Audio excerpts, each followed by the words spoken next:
Jacob Rees-Mogg has been at the Conservative, the National Conservative Conference, and has complained about the bonfire of EU legislation which has been pulled back from the brink of willing arson by Kemi Badenoch and Rishi Sunak, and he says this is an affront. Rishi Sunak made a promise to scrap thousands of EU laws. Indeed, he got his job by posing with a shredder machine. He's broken that promise. This is very unfortunate. One of his virtues is his trustworthiness, and the surrender to the blob risks exposing the government to ridicule. No, what risks exposing the government to ridicule is a former minister who makes half as much as he makes in the year as a member of parliament every month by appearing on a television show.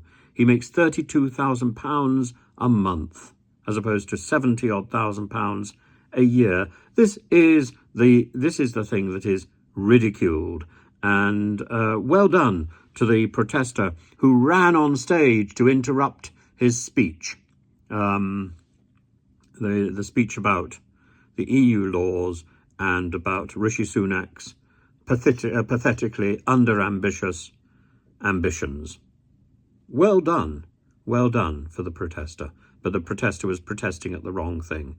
The protest should have been at anybody who has the chutzpah to go on television against the Ofsted rules, take a huge amount of money, and then appear whenever the prospect looks good for getting more television coverage on other channels. Outrageous.